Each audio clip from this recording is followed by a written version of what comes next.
You may be seated.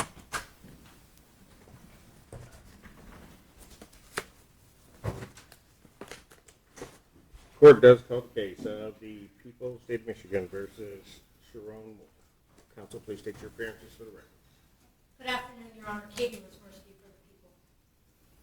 Good afternoon, Your Honor. Ellen Michaels on behalf of Sherrone Moore, who is present in court. Please state your name for the record. Sherrone Moore. Thank you. All right, you may be seated. And I guess the first order of business, Counsel, this is your motion for a Frank's hearing, and I'll let you go ahead with that. There was, however, a motion that you had filed, I think, latter part of last week, requesting permission for the court to accept a reply brief. Did the people have a response to that? I will just say this. The information, the legal information contained in there, I already had done the research, so I knew it. Agreed and same, and the court can take it for whatever the court thinks its import is. I plan to respond to it if only briefly, or if that's acceptable. That's acceptable to the Thank court. All right, very good. All right, thank you. You may proceed.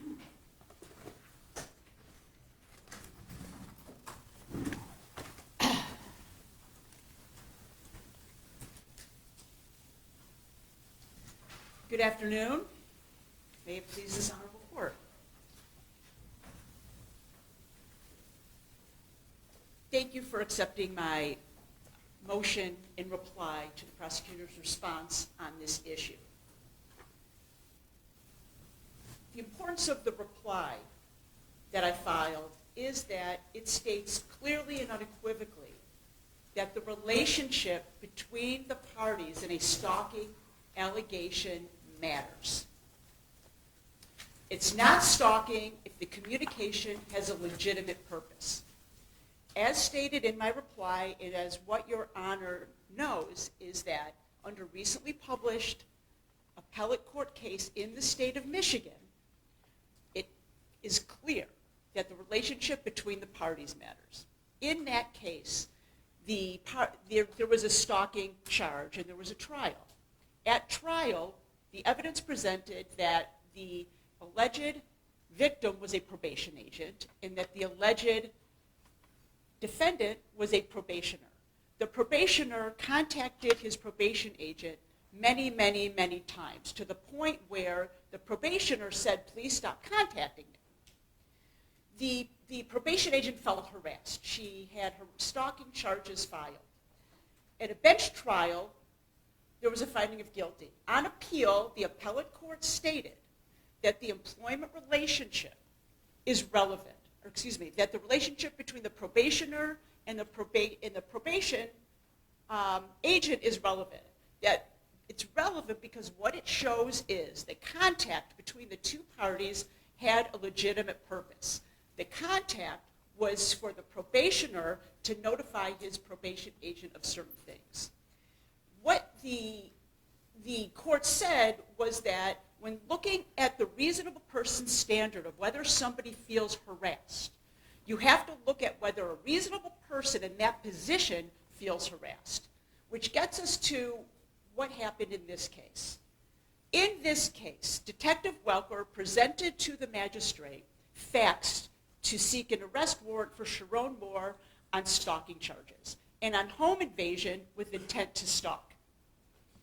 In the facts that she presented to the magistrate, she left out the information that Sherrone Moore was the boss of the complainant. The complainant was the executive assistant to Sherrone Moore, who at the time was the head football coach at the University of Michigan. Why does that matter? It matters because the communications that were presented to the magistrate were 12 alleged phone calls that were unanswered. The 12 alleged phone calls were on a work day. The complainant in this case had not taken a leave of absence. She had not left her job. It was working hours, and she was the executive assistant of Sherrone Moore. Sherrone Moore was never told not to contact her for legitimate purposes. In fact, he was never told not to contact her at all, but that's not what we're here arguing right now. I'm talking about the legitimate purpose. If there are contexts for legitimate purpose, it is not harassment. As I stated a moment ago, the phone calls went unanswered. So there's no evidence as to what the intent of those phone calls were. I can tell you that there was evidence in the police reports that were tendered to me by the prosecutor's office that a text message was presented to Detective Welker by the complainant's attorney as a way to show, look, he's contacting her and she is feeling harassed. It was a screenshot of several text messages. In those text messages were several messages. Are you talking about one before December 10th? There was a screenshot of messages where there was messages from December 9th and December 10th, the days that the alleged stalking occurred. That were presented, you're saying that there's in the report, because by design I don't have it. Correct. Right. So are you saying in the police reports there are text messages from, what would it be, the 8th and 9th, or the 9th and 10th? Prior to the 10th? Correct. Yes. The police report is where I obtained that screenshot that I presented in my motion. That's how I know Detective Welker had that information, because it was tendered to me in the police report from the prosecutor's office. In the police How report, many text messages were in that report? in that screenshot, Well, you're saying that in the police report there were a number of text messages. there was a screenshot of a conversation. And in that screenshot of the conversation that is on page 5 of my original motion, Yeah. there are, it starts, can you have Dave write a statement? Okay. What is the latest you can get me out? I called him. And then that would have been on Monday, December 8th. Tuesday, December 9th, is one text message that says, please answer. And then on the day of the incident, it says, can you call me when you get a chance? So what was laid out in your brief, those were text messages from various days. Correct. Got it. Okay. Go ahead. Yes. That screenshot was presented to the complainant by Detective Welker. Detective Welker asked her about those messages. And in the conversation, which is documented in the police report, Detective Welker was told by the complainant that the first message and the second message and the third message were work-related. The complainant confirmed that they were work-related. The one where it says, please answer, and call when you get a chance, it's my belief that those text messages were also seen as work-related. Those were not part of... Well, it's your belief, but did she say that, or? She said to the detective said, was this work-related? And she said, yes, that's work-related. They showed her the whole screenshot. And she said, are these text messages work-related? And the answer was, yes, those are work-related. And then she was asked, are there any more text messages that you haven't given me? And the answer was no. And that's all in the police report. Okay. So the reason, again, to connect the dots is that there's acknowledged communication that was work-related during those days, which goes towards the phone calls. She doesn't know if they're work-related or not. We don't know if they're work-related or not. It's our position they were. It was a work day. There's no evidence to show otherwise. Because the complainant was able to distinguish between communications that were work-related. She identified the texts as work-related. Okay. Let me ask this, because again, I don't have the report. Was information presented to the detective of that these phone calls were actually made? No. There were no phone records at that time. It was verbally said, there were no phone records. It was presented I to... understand that there may not be phone records, but was there a phone log at all? Yes. I have to look. I'm not disputing the fact that there were 12 calls made, if that's what you're asking. There were Right, calls made. but here's I guess what my point is that it doesn't indicate in the swear to that it indicates that the complainant is saying these things, but it doesn't say we looked and here they are. Correct. All right. Yes. So I'm just trying to make sure what was, I guess at that time, known. It was known that these calls, that she received phone calls from Sherrone Moore that were unanswered. That's what was known. Okay. So, again, I'm just trying to clarify in my own mind. Between the 8th and the 10th, there were phone calls. Correct. We don't necessarily have call logs, but there were phone calls. But you're not disputing that. But none of these phone calls were answered. Correct. Okay. All right. Go ahead.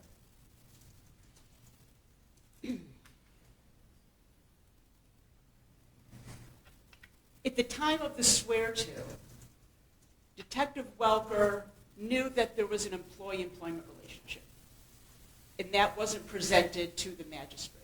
Are you saying that that was intentionally done or just done? I believe it was intentional, but I don't believe that I have to prove that. I think that the fact that it is a relevant and material fact to a stalking charge makes it relevant and makes it a material omission. Well, I have two questions for that. Do you have any case law where a hearing of this type, which we'll call a Frank's hearing, but may or may not be, but was an evidentiary hearing was then conducted based upon omissions as opposed to false or intentionally reckless statements? I, in fact, have a case where that was the case. In Oakland County People versus Galloway, we had a 3-day evidentiary hearing based on the omission of relevant information that a tip came from a privileged source. And Judge McMillan in the Oakland County Circuit Court granted my motion for a Frank's hearing, ultimately suppressed evidence that was appealed to the Michigan Appellate Court, and that was upheld. There's quite a bit of case law where omissions are considered Frank's violations. Okay, go ahead. Well, just one other question before you go on. In paragraph 10 of your original motion, you stated that there were, I guess, fraudulent statements that were made. And I'm trying to figure out what those may have been. Okay. Did you want a copy? I have one if you I need had a a copy. copy.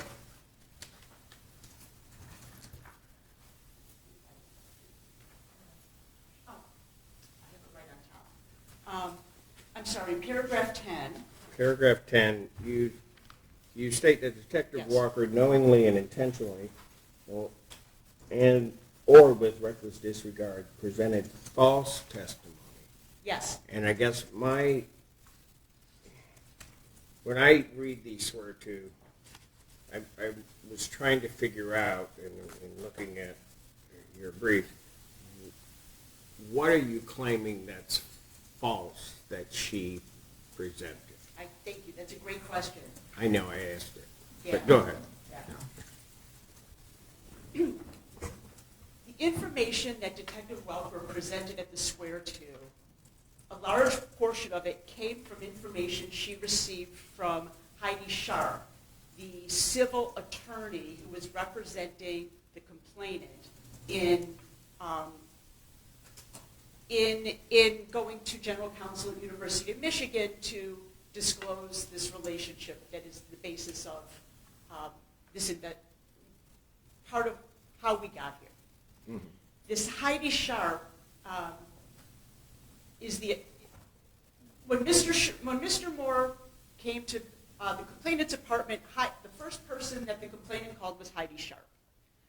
Heidi Sharp then calls 911 and says a series of statements that are in my motion that she did not have personal information of and had no basis for and are untrue. Okay. That may all be well and good. I understand that portion of your argument. But in paragraph 10, you're saying that the detective intentionally gave false testimony, submitted false testimony. Right. Now, if I'm the detective and I'm relaying what somebody told me to the court, I don't know that that's false. I understand. So what happened was after this attorney who was not present gave this information, the actual complainant was interviewed on 3 separate occasions at her residence, which was all on the body-worn camera that I reviewed. The body-worn camera statements made by the complainant were part of the police report. Then there was a follow-up phone call with Detective Welker to the complainant. The information the complainant gave to Detective Welker conflicted with the information that Heidi Sharp gave the detective. But that doesn't mean that Detective Welker presented false testimony. It just means that, which seems to me to be at the core of your argument, that there was information that was omitted. Well, if Heidi Sharp, who was not a witness, said something that the actual witness contradicts, then it is false. Or unless you're saying that the person who wasn't present is more reliable than the person who was present. It was contradictory. Well, I get kind of what you're saying, but you're... Okay, I'll take it a step further. Okay. Heidi Sharp stated that Mr. Moore had a long history of domestic violence against Shiver. Okay. Shiver herself never made those statements. She never gave that information. There is no record of any of that. There is no documentation of any of that. There is no criminal history. There's nothing to support that statement made by Heidi Sharp.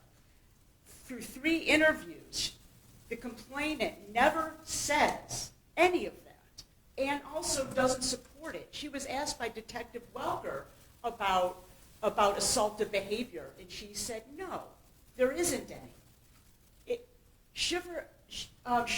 Heidi Sharp's comments were completely contradicted, and Detective Welker, by submitting to the magistrate Sharp's statements instead of the complainant's statements, was reckless and intentional and false. And the purpose of a Frank's hearing is... I don't know. See, I'm still having an issue with the false part. I get your argument regarding what may have been reckless or an omission, and either reckless inclusion or reckless omission. I get that part. I don't know that. Could it be what you're really trying to point out to the court is that by placing that information in, the context of the relationship was placed in a false light, as opposed to what she said being false? Because what she says, what Detective Welker says is, yes, this is what Ms. Sharp said, right? But that's what we have to stir. That is a way to look at it, but I do believe it goes a step further, that a detective is an officer of the court. It is their job to investigate. It is their job to present truthful information to a magistrate, to show the picture in order to get, for the magistrate to make a determination. The magistrate needs information to make a determination of probable cause of whether to issue an arrest warrant. That's a big deal. That's like due process at its core. And in this case, where the detective talked to Heidi Sharp and the complainant numerous times, had a picture of the whole situation, had an ability to ask the complainant if it was true or not, had an ability to ferret out what was really going on here, and then present it to the magistrate in a fair and honest way to paint an entire picture. That's her duty under the law. And in this case, the picture that she painted was inaccurate, not supported by the facts of the person who was present, not to mention the omission of the employment But, relationship. Ms. Nichols, and I mean, we can move on from here. I mean, we might be saying the same thing in a different way, but it really isn't that it's false.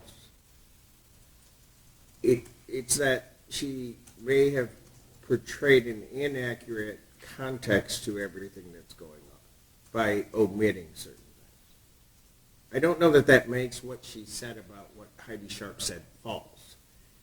It's just you haven't given me everything to give context to what she's saying, whether to ignore it or not.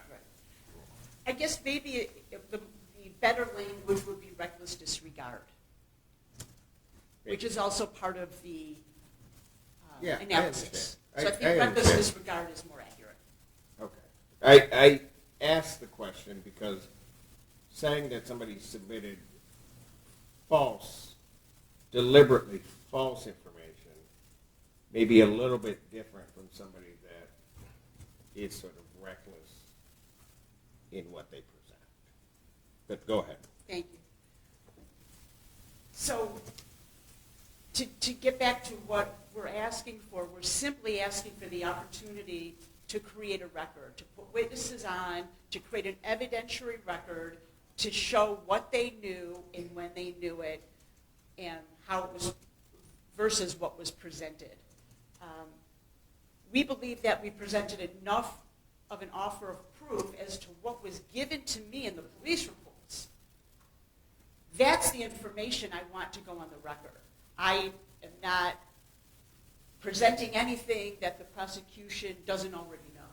But I believe that in the interest of justice, a record should be made to establish the information that was given to the magistrate with reckless disregard for the truth and the omission of the employee-employer relationship, as well as the omission of the acknowledgement by the complainant that she recognized that communications between her and Sherrone Moore were for business and knew the difference, and acknowledged that during these days in question, there was communications that were legitimate.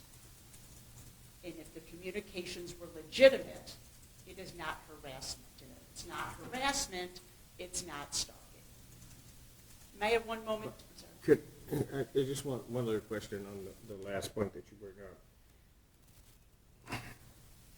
up. The relationship itself, one can have different relationships. I mean, so a phone call may be for business purposes or might not be, right? Correct. Or there could be a communication that has a mixed purpose. Correct? I mean, Correct. because there are different relationships going on here. Correct. And in viewing it, as to whether or not a stalking and a harassment occurs, the court would have to take into account that those two things can exist at once, right? Correct. Okay. So in doing that, when there's things that we don't know, we often look at circumstantial evidence. So what's the circumstantial evidence here? The circumstantial evidence here is that it was a work day, it was work hours, the employee-employer relationship was intact. There were text messages that were work-related in those time frames that these calls allegedly occurred. And it was, in terms of the dates involved, that was the week that Michigan had found out who their bowl opponent was, and there was all hands on deck. You know what bowl it was? Yeah, it was the citrus bowl. You had to turn and look. No, I don't need to know. I was just asking you. I knew who that. the opponent was. I couldn't remember citrus. It was All a right, citrus it bowl was a against citrus Texas. bowl against Texas. That yeah. Sunday night they received their opponent. Right. It was all hands on deck. So I believe those facts are relevant. If this were August and it was a break from the program, yeah, there could be a question. But the circumstantial facts of the timing of these calls, and remember, or not remember, but I will state that at the time these calls were made, Mr. Moore had not been told not to call her, and had no idea that she had even gone and talked to general counsel. He didn't know any of that. He was operating in his job. But wasn't there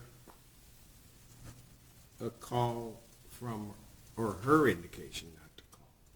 Or, the statement's a little bit different than that. The statement is she said that she didn't want to talk about it anymore, or she didn't want to talk to him anymore, something like that. Not don't call me, not I'm never going to talk to you again. It was more vague and did not address the employee-employer relationship either. It didn't say, I don't want to talk to you and I'm giving notice. I don't want to talk to you and I'm asking for a transfer. I'm taking 3 days off of work, don't contact me. That would all be context to show that they were personal calls. None of that occurred.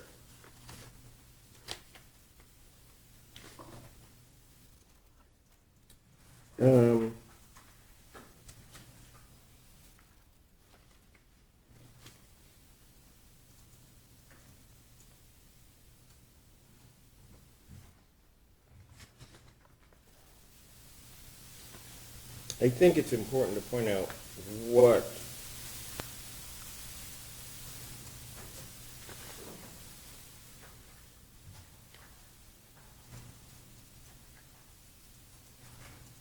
according to the swear-to, at 6 a.m. on December 8th, she told him that she had nothing more to say to him. Correct. Okay. Right. Which is different from I'm taking a leave of absence, don't call me, I'm taking days off. Nothing about that indicates he should not call her for employment purposes. The point being is that in order for the court to properly evaluate probable cause, the employment relationship is relevant. We can't even evaluate, or we're having a whole conversation about whether or not the call was for employment purposes. The magistrate wasn't even told of the employee-employer relationship. So this conversation in itself is showing that that was an important piece of information for the magistrate to have known, therefore it's a relevant omission. And just one more piece, just going, Sure. Actually, thank you. All right, very good. Thank you. You're welcome. Mr. Sheminsky. Thank you, Judge. Does the court have a place at which you would prefer for me to begin or any specific questions? You can start where you'd like. I guess maybe we should start where the defendant started, and that is the relevance of the work relationship. I honestly would end there, but if you would like for me to start. Well, I can start there. it's your argument, so I'll let you go wherever you'd like. Thank you, Judge. it all right if I pace? I think better when I'm on. That's fine. I do the same.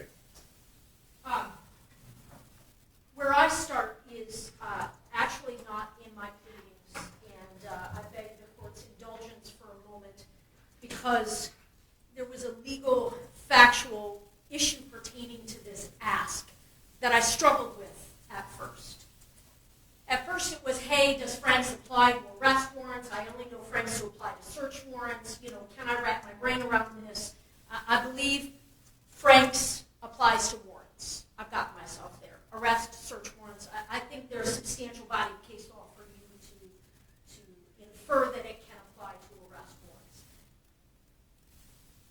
I think what I struggled with most after that is that defendant's ask has always been that you quash this arrest warrant and that you must therefore at that point dismiss this case. And I see no legal authority for that ask. I have found no legal authority for that ask.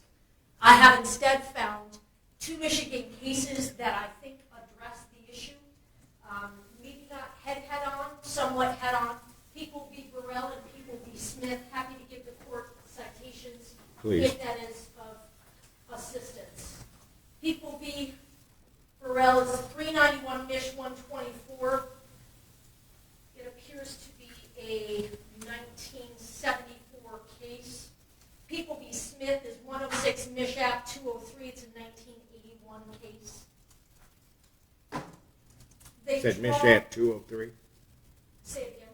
203. 203. Yes, Thank you. Those cases draw a distinction between this court's jurisdiction and a case existing and your ability to proceed with that case versus the quashing of an arrest warrant. Typically, we think of remedies when a court quashes a warrant is that there is suppression of evidence that flows therefrom, right? That's what Franks is about, search warrant. They were arguing you should suppress the evidence that came from getting this search warrant. What I feel they should be asking, what I can find legal authority for, is if there had been any evidence that flowed from the issuance of this arrest warrant, that they could and should be asking for you to suppress that. But this is sort of a backwards kind of a presentation. That might exist in a situation where there was not a warrantless arrest, where they had perhaps conducted an investigation, written reports, submitted them to my office, asked for charges, gotten an arrest warrant, went and arrested, and then perhaps did a search incident to arrest, then perhaps got some statements from defendant. That would be evidence that would flow from the issuance of an arrest warrant.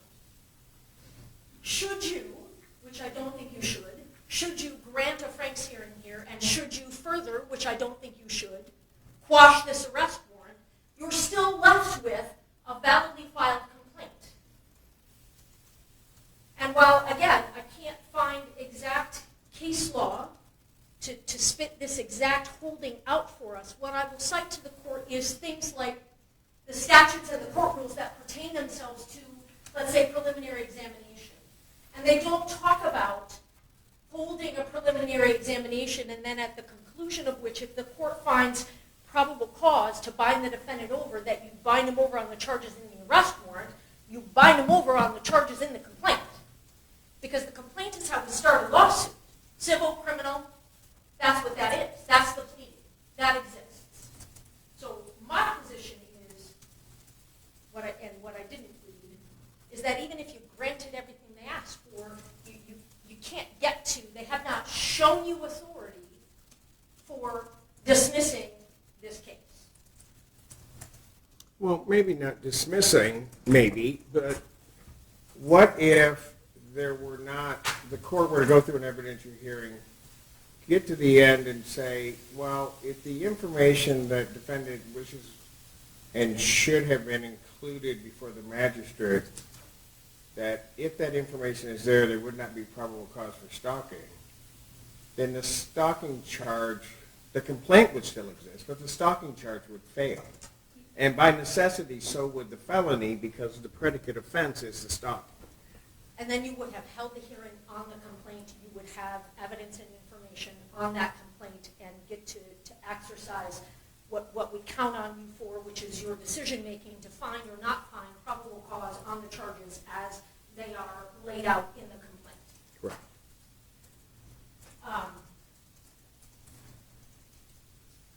Judge, as to whether or not the defendant is entitled to a Franks hearing, of course, my position is that he is not.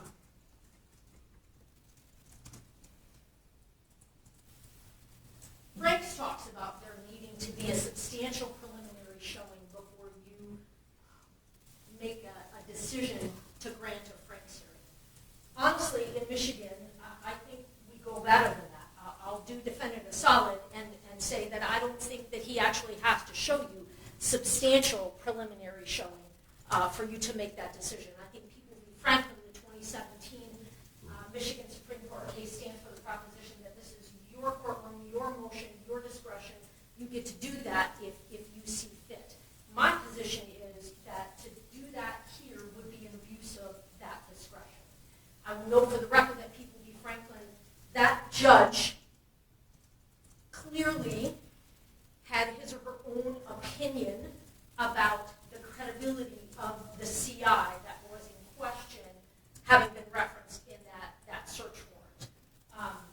And so in that judge's discretion, based on that concern for credibility that doesn't seem to be laid out very clearly in the record or in the written case law, that judge made that decision and it was upheld on appeal.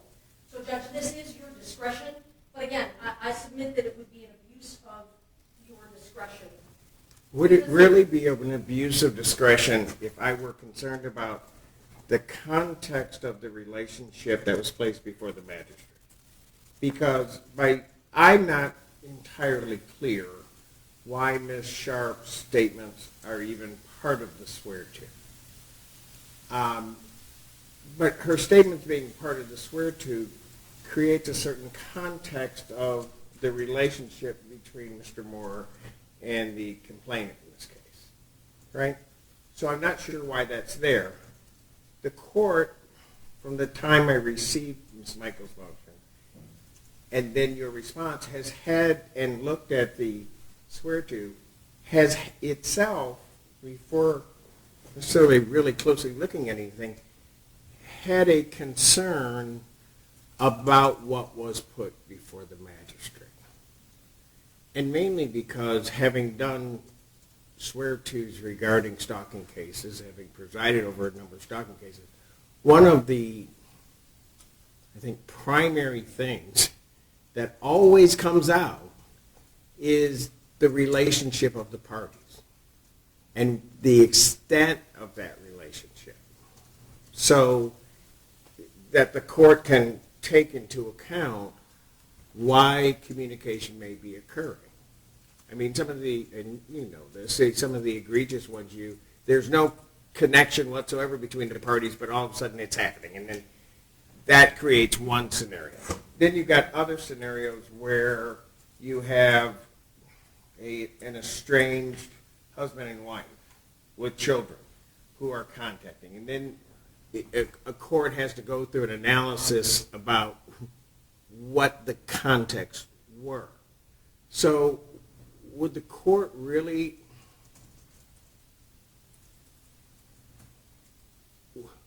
would I be in error to have concerns in reading the swear-to that none of that was placed on the record regarding the employment relationship, let alone, might I say, and I'm not even at this point clear as to what the duties are of an executive assistant to a head coach?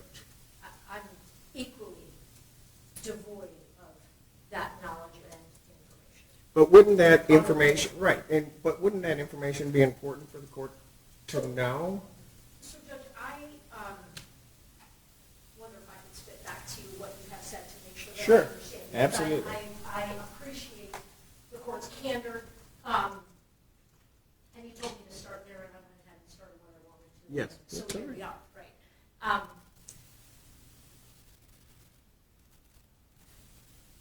There is no question that most relationships have a context.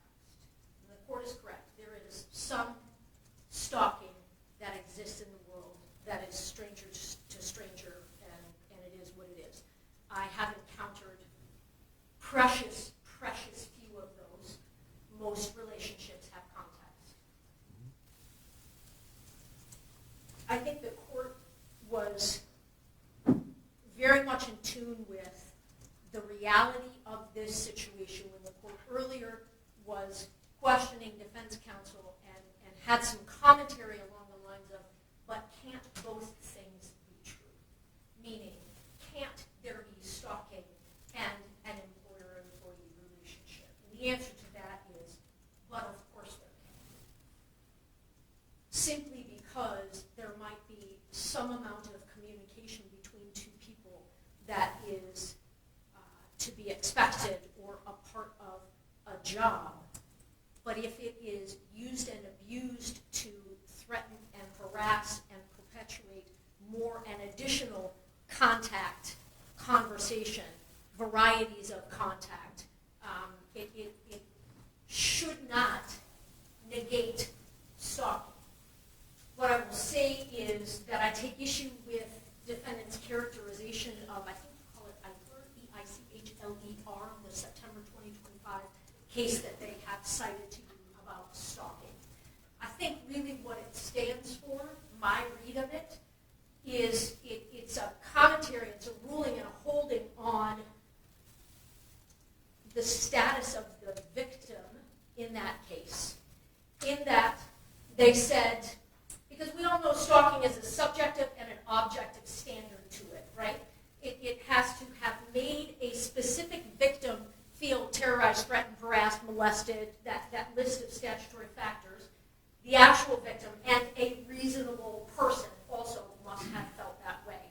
And so what this case comments on and holds is that it's a reasonable person similarly situated to the specific victim in this case. In other words, would a reasonable probation officer have experienced this kind of communication to be threatening, harassing, molesting, so on and so forth? And the court went on to comment even further about sort of what it means to be a probation officer, and that you deal with individuals on the regular who have difficulty following direction.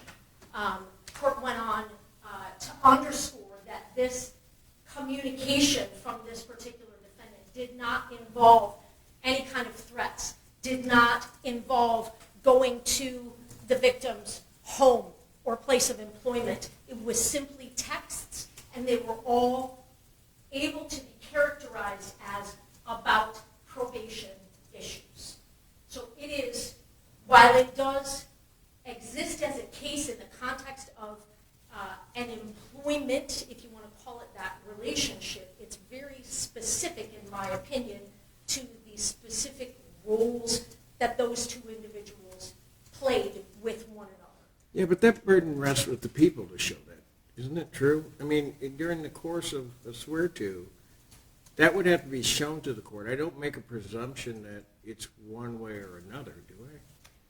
It would be our burden to show what it Well, at the swear to, it would be the people's burden, I guess, seeking the complaint to show that somehow those, got to give me something that says it's something other than what might be work-related, right? So I guess what I would then point the court to is that this complaint warrant alleges an incident on a date.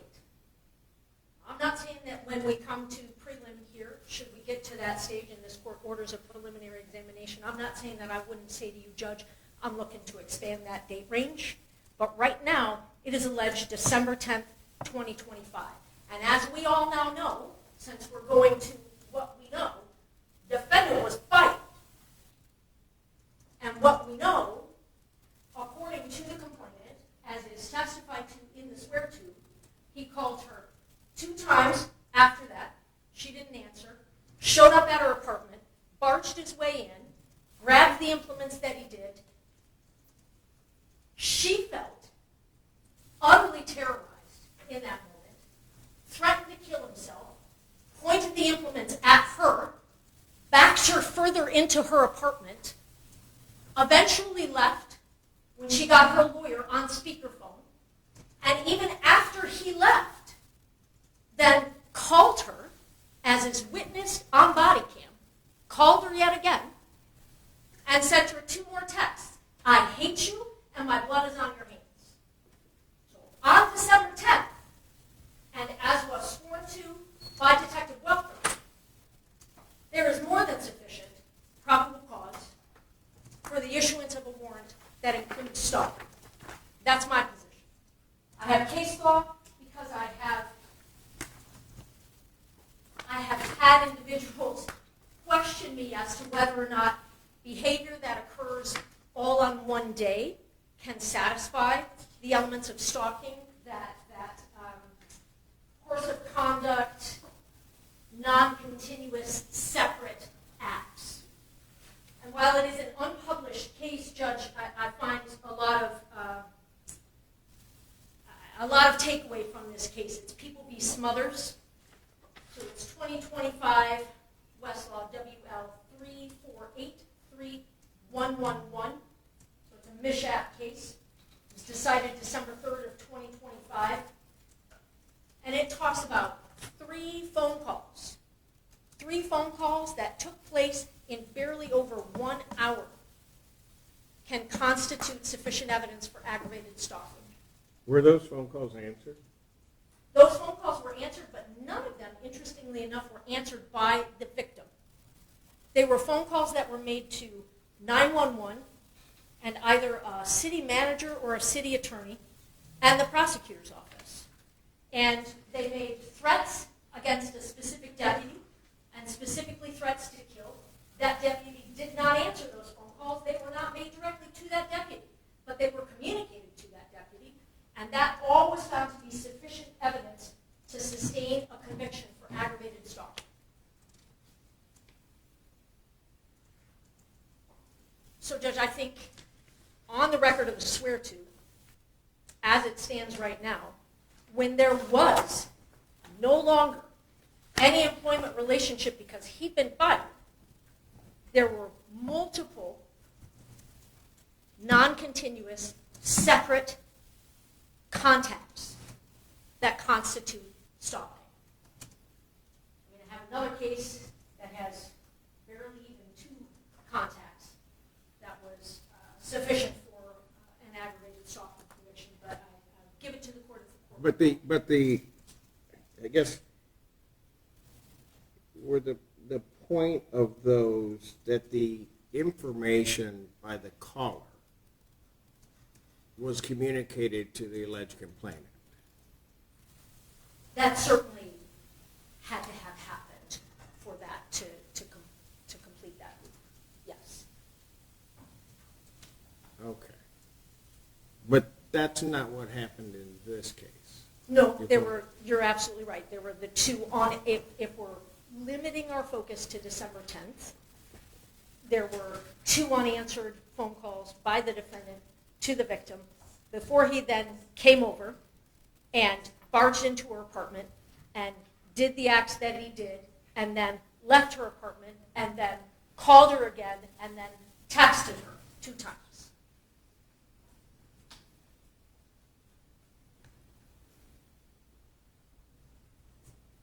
Judge, I would like to address the court's seeming discomfort with a failure to place on the record at swear to that there was an employment relationship, or perhaps what has been portrayed to the court as a disconnect between what Ms. Sharp, the attorney, communicated to the detective and what the victim communicated to the detective. Ms. Sharp, it appears defendant takes issue with three sort of statements or comments that Ms. Sharp made specifically. One is that defendant had been stalking the victim for months. The other is that he has a long history of domestic violence against this victim. And the third is that he is a very dangerous man.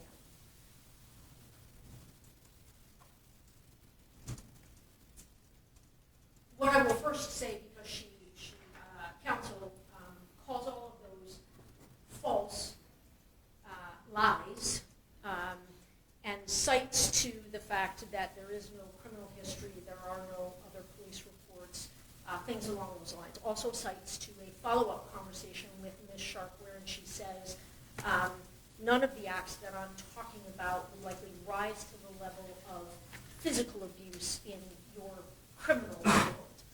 But Judge, I'm sure you would agree with me that there are many different definitions of domestic violence, and also simply because something has not been reported to the police or there is no criminal conviction for it, doesn't mean it doesn't exist and it hasn't happened. Specifically as it pertains to a definition of domestic violence, I always think of MCL 768.27b, so that other act statute, when we go to trial on a crime that involves an act of domestic violence, and we are allowed to introduce other acts of domestic violence. Is Ms. Shiver claiming that? Ms. Shiver did not, on the day that she was spoken to, December 10th, get into the history of her relationship with the defendant. One person did, and one person did not. Since then, there has been a lengthy additional interview and additional information, but we're not here about that. At that time, that was not something, for whatever reason or number of reasons, she was ready, willing, and able to talk about.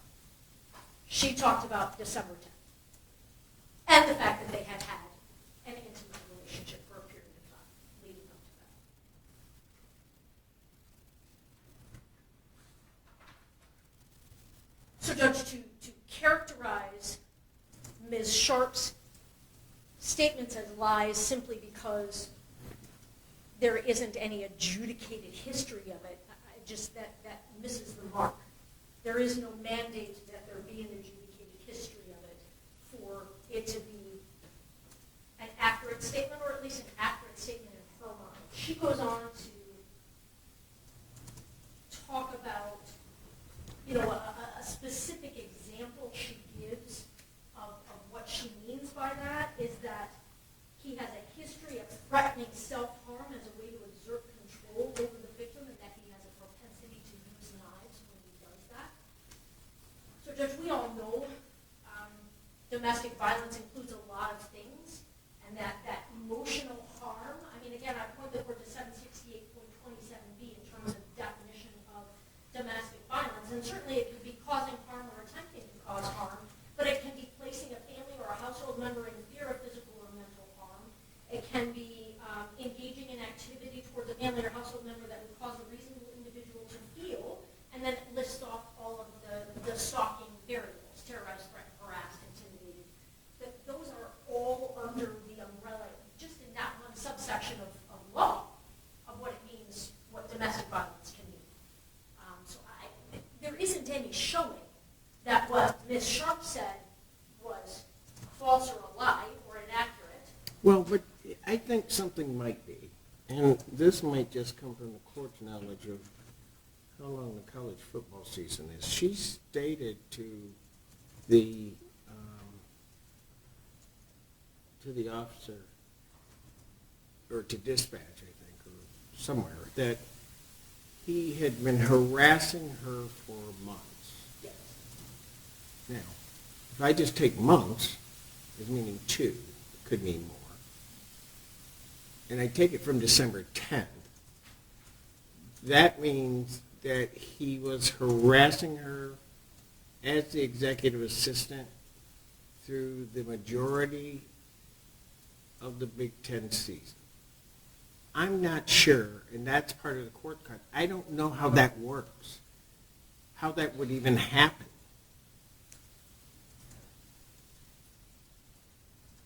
Because I think that presupposes that the harassment she was talking about is just phone calls or texts that were maybe work-related, or that were work-related. So it was there then placed to be a context. It wasn't just something that the court should ignore.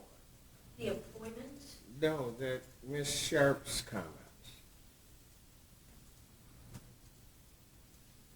I mean, somehow that creates, or it should have created, I guess, a context to the relationship that's going to form the basis of this stalking, in essence.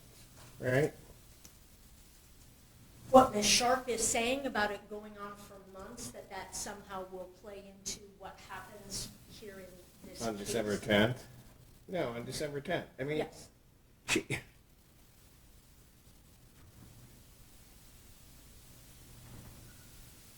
well, then why wasn't it all given Which- to the magistrate? Which is meaning that they had an employer-employee relationship. Yeah, but it's even, and again, I don't know, but I'm just going to assume that it's different than just an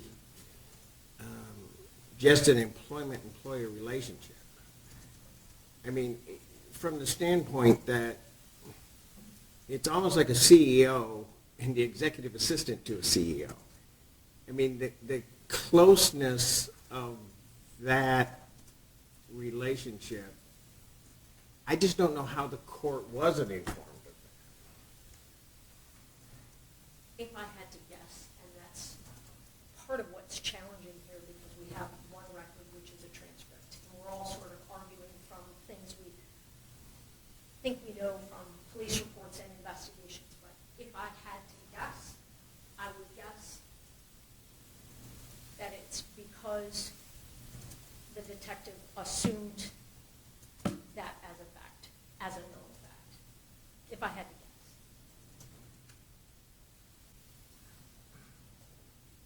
to guess. I mean, that's about as honest as I can. No, I understand what you're saying. Yeah.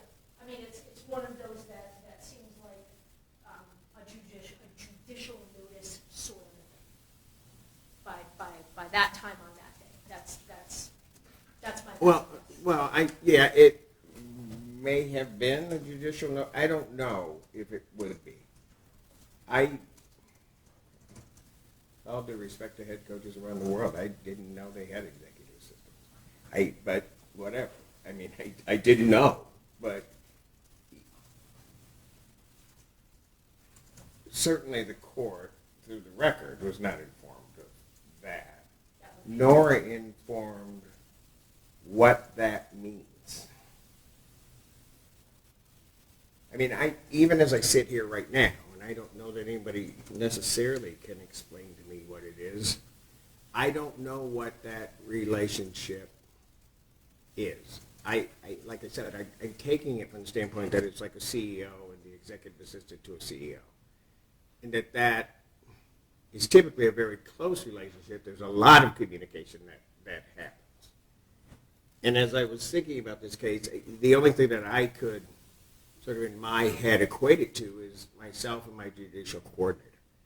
And that the communication that flows there is different than I have with any other employee in this court. It just is. By nature of the position. If I'm correct in that, I may or may not be, I think it's something that the court would have had to have been informed of. Because at some point, even for a probable cause standard, the court's being asked, as I said before, to say that, and maybe the court would have had more questions as to what the nature of this harassment was for these months to create a context of this. Because, like I said, I can look at it one way and say, okay, 6-7 games into the Big Ten season, and I can do that by just looking on my phone if I go 2 months back. And I can say, well, if I'm right about the relationship, the employment relationship, I don't know how that happens. And then I might, if I know that, ask questions about that, right? To put a proper context on these communications.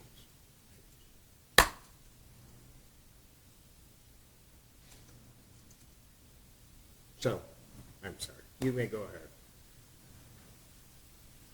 No need to be sorry.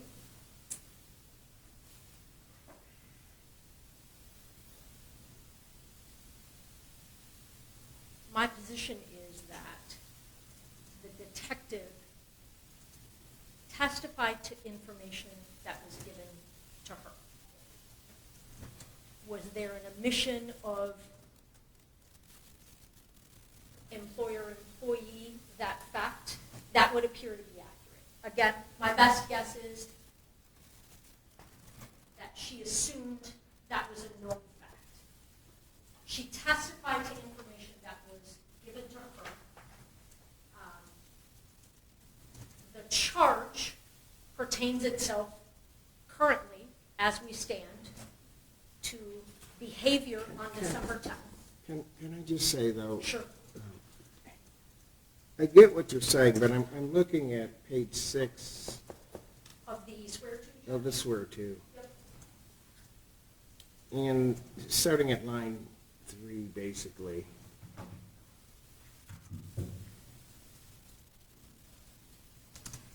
She stated that after telling him this, that being that there was no more to say to him, that he continued to call her approximately 12 times and sent her text messages over the next 2 days leading up to the date of the incident. Now, I just stop there.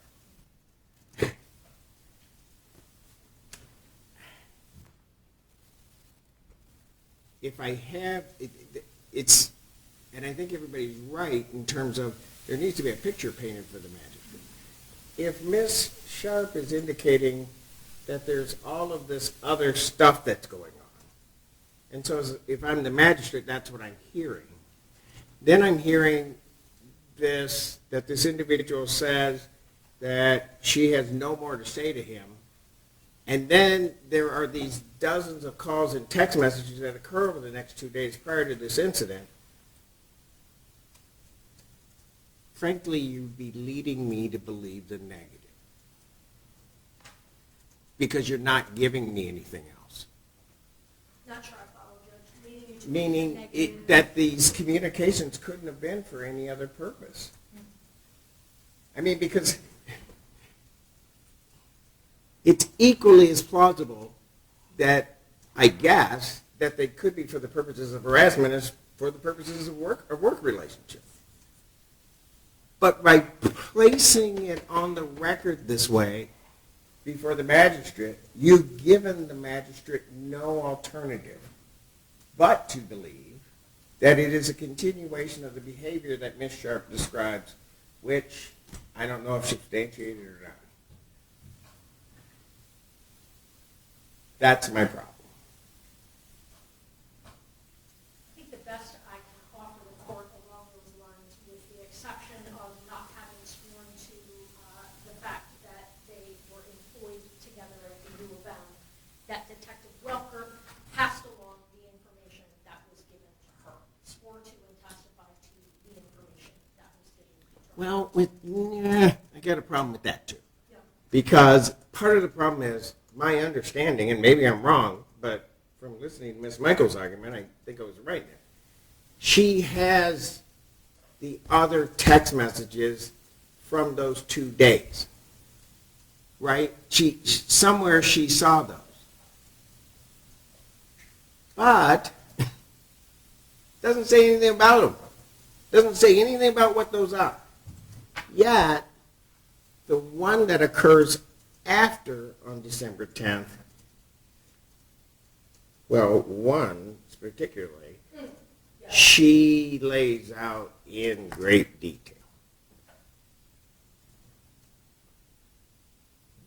That I have a problem with because it seems to me, if I were the magistrate, I'm getting half the story. I'm not getting the full story. It might be one thing if what was testified to had been, well, these 10, that after that call on the 8th, there were other messages that were sent. They were work-related. And then the 10th occurs.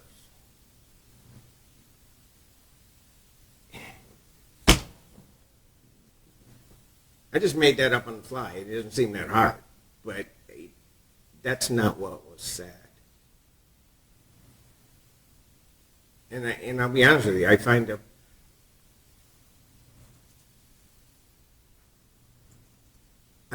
it a problem when the court isn't given all of the information for the court to make a proper determination of probable cause. I really have a problem with that.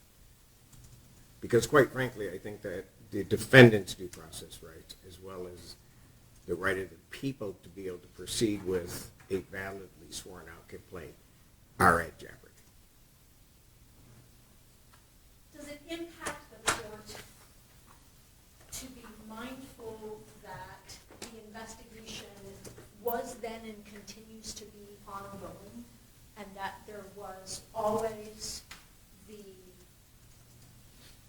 plan and expectation of giving phones and phone records and further interviews? Does it make me feel? No, it doesn't make me feel any better. And the reason it doesn't is because if you think you needed that, then you needed to wait. Okay? But my problem isn't what's going to be gotten later. My problem is disclosing to the court what you have now. So that I realize whenever these complaints are sworn out, and quite frankly, whenever the court may be dealing with a moving case or a case that is, there's always this continuing investigation. So things can change. But, so the parties come in, and what do the parties do? They give the court what they have at the moment they got it. All of that could change at some later date. So, if you're asking, does that make me feel better? No, it doesn't. As always, I appreciate the court's candor. I am happy to answer further questions, but my position remains that even if you excise out the statements that defendant takes issue with, calls false, calls inaccurate, what you're left with still is more than enough for probable cause, Judge. If you take the recitation. But, Ms. Smith, I don't mean to interrupt you, but it's not only taking out certain things. I would then have to add certain things. You're worried about the omission. Yeah, I'm very worried about the omission. I'm worried about the omission because those things at the very beginning that Ms. Sharp says create that context to the whole thing. I mean, the whole thing is sort of painted by that. And I think, quite honestly, that's why Detective Walker led with that at the swear-to. She's painting this picture, and it's all, I tried to look at it as objectively as I could, looking at the swear-to. It's all one-sided when you look at the other part. I think courts are entitled to more than that. You give us everything, let us make the call. That's what we do. But I don't think, well, what worries me, I won't say it indefinite, what worries me is the magistrate did not get that opportunity. That's what worries me. And if the magistrate didn't get that opportunity, that means what the people got may not have been a validly sworn out complaint in terms of probable cause properly being addressed, and that the defendant's due process rights might have been violated. That's my problem, or my concern. And I don't know how, which is why I asked Ms. Michaels about specific cases regarding omissions. Because it's really easy if there is information that's in, and when you look at how most of the courts address it, if something comes in and it's false or it's reckless disregard for the truth, and then the court gets to the end and the court just has to ignore that and then say, oh, is there still enough for probable cause? Quite frankly, that can be a very easy analysis. I don't know well, I won't. I'll figure it out. But the analysis where something's missing. And I don't disagree with that. I appreciate that the court's questioning along those lines. I also am unfamiliar with case law that addresses that concept. My gut reaction has been all along to say that that is because those are issues that are addressed at the sort of test the evidence stages, like a prelim, a bind over, trial, things like that. But that's nothing more than a gut reaction. You don't ever want to endorse hiding the ball. You know, that's not who we are. That's not what the system is. That's not what the system should be. That's not what we stand for.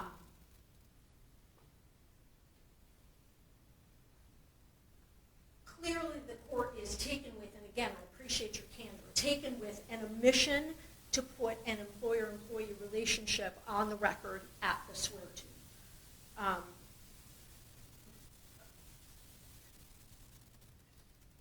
I can't fix that in the moment. I continue to believe the remedy is a preliminary exam. The court obviously may disagree, and if we hold a Franks hearing on that, then we hold a Franks hearing on that.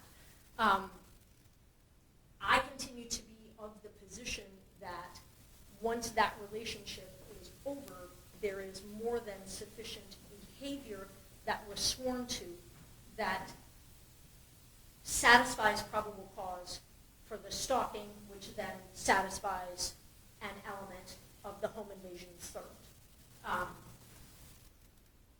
I believe that's for sure what Frank stands for, Williams, Franklin, all of that progeny of case law, whereby if the courts are willing to still say there's more than enough probable cause here, even if I excise out legit, untruthful statements, which don't seem to in any way have been shown here or not from my perspective.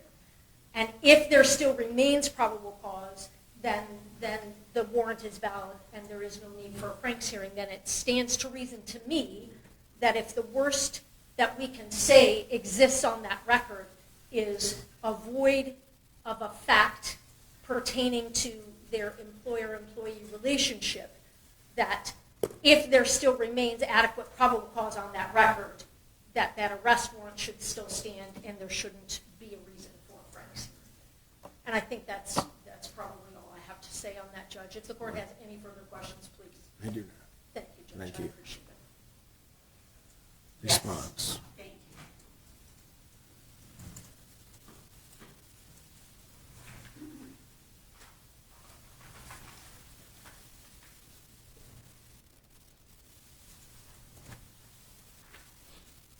The first thing I'd like to address is the position the government is taking that there are enough stalking acts on December 10th after the end of the employer-employee relationship. Count 1, home invasion in the third degree, states that it is breaking and entering with the intent to commit a misdemeanor, and in this situation with the intent to stalk. So, in order for home invasion in the third degree to have survive a probable cause analysis, relying on the acts post employer-employee relationship isn't good enough. they have to show that he went into her apartment with the intent to stalk her, which means there had to have been predicate acts of stalking prior to entering the apartment.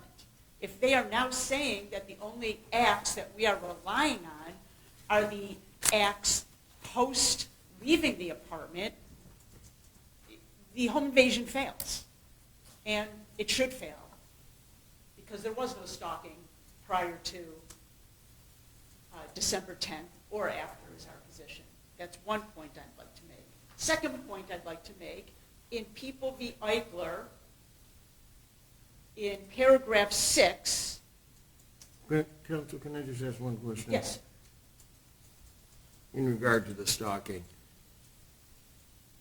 you may be very well be right. I don't think it's the time for the court to make the decision as to prior to.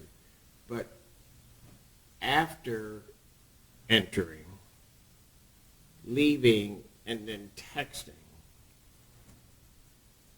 those could be non-contiguous acts that could constitute stalking. Too soon to answer that, honestly. I haven't been, my mind is... That means yes, but go No, ahead. no, not necessarily. No, go ahead. No, because No, you're stalking- not. I understand Okay, why you don't want stalking to is- answer that, but those could potentially formulate a stalking charge. I might agree with you that the stalking, as it's framed in the complaint,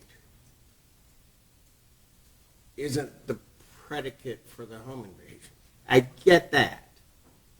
But that illegal entry or potential allegedly illegal entry and then text message could do that.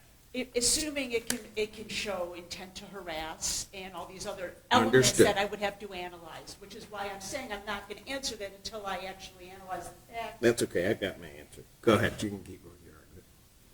But it's important, though, as to the felony. I mean, a felony is much more serious than a misdemeanor, so if the stalking fails as to going there with the intent to stalk, breaking and entering with the intent to stalk, that would have to have been a second or third act. You can't go and do something. I'm not saying I'm disagreeing with you. I'm just saying Thank you. that you made a statement Understood. that I might disagree with, but go ahead.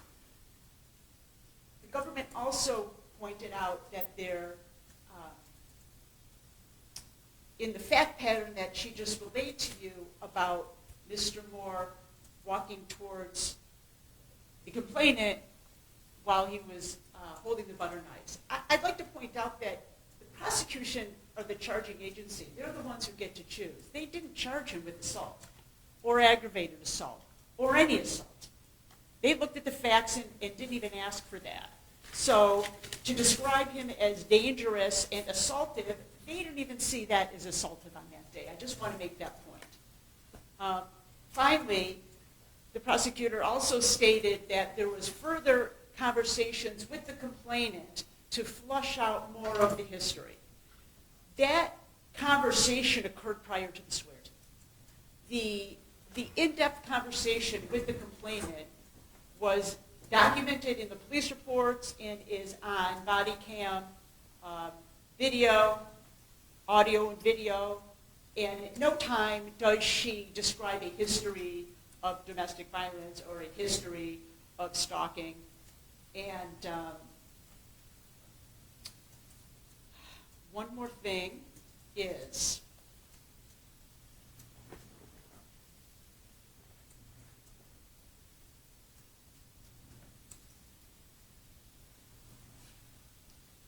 as I was getting to Eichler, paragraph 6, the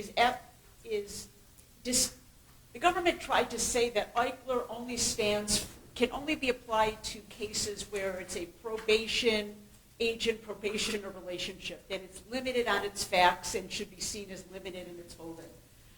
Eichler actually states that, the language from Eichler is this, that under Spalding, which is a case that they're citing, a reasonable individual is a reasonable person similarly situated to the victim which necessarily means that we must consider Meyer's chosen occupation, training, and job-related responsibilities as part of our consideration of the circumstances or situation. It doesn't say we must consider one is a probation agent and one is a probationer. It specifically generalizes to the relationship between the parties, the employer-employee, occupation responsibilities. I just want to make sure Your Honor recognizes that Eichler is broader than what they are trying to make it be. Finally, with regards to the omission of the information of the employee-employer relationship, putting something on the record matters. That's why we have a record, that's why we rely on a record, that's why we make a record. If the employee-employee relationship isn't on the record, we cannot assume that she had any knowledge of it. Finally, if there was notice at all that, well, he's the head coach at Michigan, who knows that the complainant was his executive assistant? I put out there that that is certainly not anything someone would take for judicial notice. I suspect that nobody knew that relationship until this incident happened. And if I may just confer with co-counsel briefly.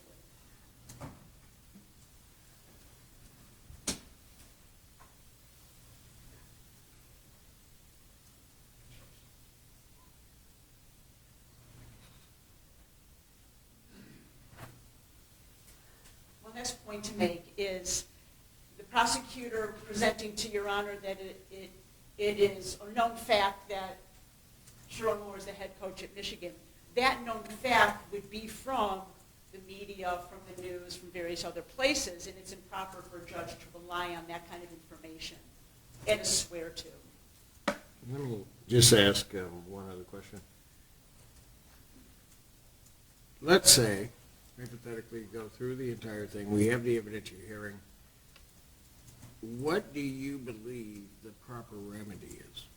I think the proper remedy is it's a couple-step process. I think first, after the hearing and the evidence is presented, and Your Honor makes a determination of what was not true or recklessly presented because it's unsupported, and that is taken out, and then the omission is put back in, I believe it would be on Your Honor to then evaluate based on controlling Michigan law to determine if there's enough probable cause to support this not only the warrant, but the swear-to. Not only the swear-to for the warrant, but the complaint itself. The complaint has to be accepted by the court. The prosecution doesn't just, there is a process for Your Honor to review a complaint and accept it. So I believe a dismissal of the complaint would be appropriate remedy. I think a secondary remedy would be to suppress any and all evidence obtained after the arrest. I guess maybe I'll put it more directly. Let's say you were to win on everything. Yes. There would be nothing that would prevent the people from seeking reauthorization.